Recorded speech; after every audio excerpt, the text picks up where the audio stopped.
quien llevó al desierto a Pablo y a David.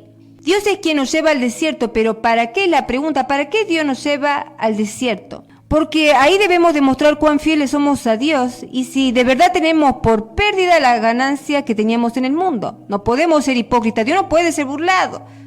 No puedo decir tengo por ganancia las cosas del mundo, pero con mi otra mano estoy con Dios. No. Tiene que ser purificado y en el crisol de la aflicción el Señor lo va a sacar bueno, o el Señor la va a sacar buena. En el crisol de la aflicción. Porque ahí vamos a demostrar si somos verdaderamente fieles al Señor. Ahí se terminan las palabras. Ahí vamos a la acción, en la prueba. Ahí seremos tentados a querer volver atrás. Nosotros recordemos que el Señor Jesucristo fue al desierto. Mateo 4, del 1 al 3. Entonces Jesús fue llevado al desierto por el Espíritu para ser tentado por el diablo. Y después de haber ayunado 40 días y 40 noches tuvo hambre y vino a él el tentador. ¿Por quién fue llevado Jesús al desierto? Por el Espíritu. ¿Quién lo tentó? El diablo. Vino el tentador. ¿Quién nos va a tentar en el desierto a nosotros? También el diablo. ¿Para qué? Para que nos volvamos atrás y nos corramos del santo llamamiento. Ofreciéndonos las cosas mundanas y pasajeras de este mundo. Solamente aquel que es tocado por el Espíritu Santo no va a tambalear, ni siquiera va a dudar. Le va a ofrecer salirse del llamamiento de Dios para los deleites mundanos y pasajeros y vacíos que tenemos en esta tierra.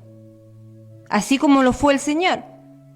Entonces el desierto es un tiempo de prueba, es un tiempo para que el Señor ya igual conoce. El Señor quiere que nos examinemos a nosotros mismos, a ver verdaderamente dónde estamos parados en la fe, si verdaderamente estamos con Él o no. A veces entonces Dios permite ciertas circunstancias en nuestra vida, no para debilitarnos, para fortalecernos, para que cuando vengan las pruebas, los problemas, perdamos eso que teníamos por ganancia en el mundo, no lo sintamos, lo veamos como basura, porque nuestro tesoro es la palabra de Dios, así como suena, y a algunos les parecerá exagerado, pero es así. Es así cuando uno conoció el poder de Dios, cuando el poder de Dios se manifestó en la vida de uno y uno lo conoció, ya no piensa como pensaba antes. Es imposible. Es imposible pensar como uno pensaba en el viejo hombre. Entonces Dios permite ciertas circunstancias, no solamente, como dije al principio, para que alcancemos bendiciones, sino para que nos convirtamos en verdaderos hijos de Dios. Estar en el camino del Señor no significa recibir bendiciones, que está muy bien recibir bendiciones, pero ese no es el fin de estar en el camino del Señor. El fin de estar en el camino de Dios es llegar a ser hijo convertido de Dios y personas transformadas en Dios, con mente renovada, pensamiento del reino, y no semi-cristiano mundano. Estoy con Dios por lo que tengo, estoy con Dios porque me va bien, estoy con Dios porque todo va sobre ruedas. No, el Señor quiere verdaderamente gente convertida, que no titubea a la hora de la prueba, que no diga, ¿por qué me está pasando esto? ¿Por qué no tengo esto si aquel tiene y no está con Dios? Bueno, ahí ya cuando se compara con el mundano significa que nunca entendió dónde está parado. Entonces, ¿estaríamos dispuestos a perder aquello que consideramos de ganancia por causa de Cristo? ¿Estaríamos dispuestos a sufrir por causa de Cristo sin haber hecho nada malo? ¿Estaríamos dispuestos nosotros? ¿Estaremos dispuestos nosotros a perder aquello que tenemos por ganancia sagrada, que me mando la parte con todo el mundo por causa de Cristo? El Señor no quiere creyentes, el Señor quiere hijos. Y a sus hijos dice que Él los disciplina. Cuando el Señor nos llama tenemos que tener muy presente que Él no va a querer que consideremos de valor aquello que nos atraía antes. Aquello que antes considerábamos de valor, el Señor no lo va a querer que lo perdamos. Y eso va a traer dolor y sufrimiento. Eso va a traer dolor y sufrimiento. A mí que no me vengan a decir que eso no trae dolor y sufrimiento, es parte del proceso. No vamos a decir que perdemos algo que teníamos en el mundo y que me causó gozo y diversión, no. Pero el dolor y el sufrimiento que produce un cambio, eso va a producir un fruto. Eso de valor que yo tenía en el mundo, que lo pierdo, me va a generar un fruto. A través del sufrimiento y el dolor va a germinar un fruto. Y me va a servir para consolar después al que pase por ese valle. Porque para eso el Señor nos hace pasar por valle, para hacer de consolación, tener palabras para aquel hermano que perdió algo que tenía de valor. Porque el gran tesoro tiene que ser el Señor y tiene que pasar por ese valle. Pablo quería ser encontrado en Cristo Jesús. Pablo en definitiva llegó a esta determinación. El apóstol Pablo quería ser encontrado en Cristo Jesús y llegó a una determinación porque tiene que haber una determinación. La determinación es mucho más que una decisión, es determinarse que nadie lo va a correr de ahí. Él quería ser hallado en Cristo. No solamente recibir a Cristo en su corazón, sino ser hallado en Él. Él consideró todo lo que el Señor hizo en la cruz. El apóstol se le reveló el sacrificio de Cristo en la cruz y él consideró todo lo que el Señor sufrió en la cruz.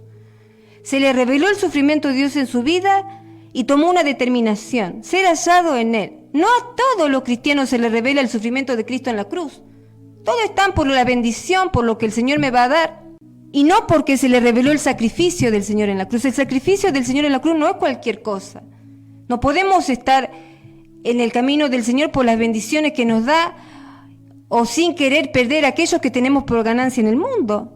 El Señor nos quiere llevar a ser hijos de Él. Por eso el apóstol llegó a una tal determinación, pudo entender tanto el valor del sacrificio, valoraba tanto el sacrificio del Señor en la cruz que tenía todo por basura, por causa del conocimiento, la excelencia del conocimiento de Jesucristo. Lo tenía, pero él llegó a una determinación porque fue tocado por el Espíritu Santo para valorar y tener de gran estima y valor el sacrificio que hizo nuestro Señor Jesucristo en la cruz del Calvario. Eso no lo movía, no lo hacía volver atrás. Tenía una verdadera determinación en dónde estaba puestos sus pies. No un pie en el mundo y un pie con las cosas de Dios. No, estaba determinado, no lo movía nada. Filipenses 3 del 7 al 9. Pero cuántas cosas eran para mí ganancia en el mundo, dice el apóstol. Las he estimado como pérdida por la excelencia del conocimiento de Jesús, mi Señor, por amor del cual lo he perdido todo. ¿Qué dice el apóstol? Lo he perdido todo. Todo lo he perdido. Y lo tengo por basura para ganar a Cristo y ser hallado en Él. A mí lo único que me interesa es ser hallado en Cristo. Y sí, perdí todo, sí. Perdí todo, lo he perdido, no tengo nada. El Señor me tiene solamente para Él. Lo he perdido todo, no tengo nada. Hasta que uno no llega a esa determinación, el Señor nos seguirá pasando por pruebas. Para que nuestra boca diga, lo he perdido todo, solamente tengo al Señor. Hasta que lo tengamos solamente a Él y no tengamos nada. Hasta que no pasemos por eso, el Señor va a seguir pasando por prueba. Bueno, otra vez, tiene impureza en su corazón, vaya otra vez de prueba, de desierto. Sigue sin decir que el Señor es su todo, otro valle de soledad y de desierto. Hasta que la persona llega a una determinación tal, si es que anhela el servir al Señor, como dicen muchos, tendrán que pasar por el valle. ¿Por qué considerar las cosas de este mundo como pérdida? ¿Habrá dolor? Claro que sí. ¿Sufrimiento? Claro que sí. Nos sentiremos incomprendidos, que solamente nos pasa a nosotros, que no le pasó a nadie, porque a mí. Pero ese es un proceso. Cuando pasemos ese proceso vamos a dar un fruto y nuestra vida no va a ser la que era antes. Andando por la vida, anhelando las cosas que quiere todo el mundo. ¿En dónde tenemos que ser hallados? ¿En el mundo? ¿En lo que yo considero de valor o en el Señor Jesucristo? La palabra me dice, tenemos que ser hallados en el Señor. Uno de los objetivos del enemigo, uno de los objetivos claros del enemigo, de Satanás, que el Señor lo reprenda en esta hora, es traerte a la memoria recuerdos de tu pasado, de lo que alguna vez tuviste y que ahora perdiste. Para que añores tu vida antigua, para que añores tu vida pasada y te envuelvas en la melancolía, en las cosas que tenías antes y que ahora no las tienes. ¿Para qué? Para estancarte. Vivo pensando en lo que perdí y no puedo mirar hacia adelante porque estoy pensando en lo que tenía y lo perdí, se fue. Entonces, uno de los objetivos de Satanás, porque dice que él tira dardos en la mente de las personas, es pensar en lo que ya no tiene más, para que la persona se estanque y no mire para adelante. Eso mismo es lo que quiere el diablo, que nos sumerjamos y nos deleitemos hablando de un pasado que no va a volver, de un pasado que quedó atrás. Pero el pasado es. Nosotros tenemos que mirar hacia adelante. Y si pensás así, lo más probable es que te estanques tiempos pasados fueron tiempos mejores, mentira de Satanás. El que tiene las promesas reveladoras de Jesucristo sabe que hay un futuro adelante y que el Señor tiene algo mejor. Filipenses capítulo 3 del 7 al 9. ¿Cuántas cosas que eran para mi ganancia ahora las he tomado como pérdida por Jesucristo? Ya no hay tiempo de mirar atrás.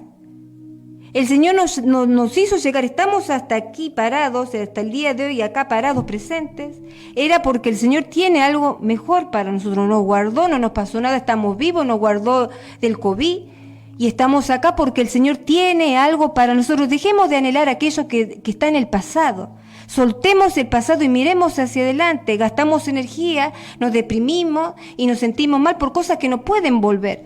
Porque el Señor se dice la palabra, yo hago nueva todas las cosas. ¿Qué dice el Señor? Yo hago nueva todas las cosas. El verdadero hijo de Dios no va a tener anhelos de cosas que ya perdió. Filipenses 3 del 12 al 14. No es que yo lo haya conseguido, dijo el apóstol. No es que yo lo haya conseguido todo o que ya sea perfecto. Sin embargo, sigo adelante esperando alcanzar aquello para lo cual Cristo me alcanzó a mí. O sea, sigo adelante esperando alcanzar lo que Cristo me trajo a este mundo para alcanzar. Ya no tengo tiempo de mirar atrás. Cuando Cristo llegó a tu vida, ya no hay tiempo para lo que no alcanzaste en el mundo, ya está, ya se perdió, ya está. Porque el supremo llamamiento tiene algo mucho más grande y mejor que lo que teníamos en el pasado. Hermano, no pienso que yo mismo lo haya logrado ya. Más bien una cosa hago, olvidando lo que quedó atrás y esforzándome por alcanzar lo que está adelante. ¿Qué tengo que alcanzar? Lo que está delante mío. ¿Qué tengo que alcanzar? Lo que el Señor tiene. Yo hago nueva todas las cosas. Entonces, ¿por qué? Porque tenemos nuestra mente natural que nos aferramos a aquello de lo cual está agarrado todo aquel que no tiene a Cristo. Cuando el Señor tiene algo mucho mejor, porque tomamos en poco lo que el Señor tiene para nosotros. Tomamos en poco. Y lo que el Señor tiene para nosotros, y el apóstol Pablo era un hombre, Era un hombre tan importante, era perteneciente al Sanedrín, era una persona culta, ¿cuánto perdió? Plata, perdió prestigio, lo perdió todo por el Señor. Entonces dice la palabra, sigo avanzando hacia la meta, para ganar el premio que Dios ofrece mediante su llamamiento celestial en Cristo Jesús. La palabra es, no dejes que el diablo gane la batalla en tu mente, porque si gana la batalla en tu mente, habrá ganado todo, habrá ganado terreno en tu vida.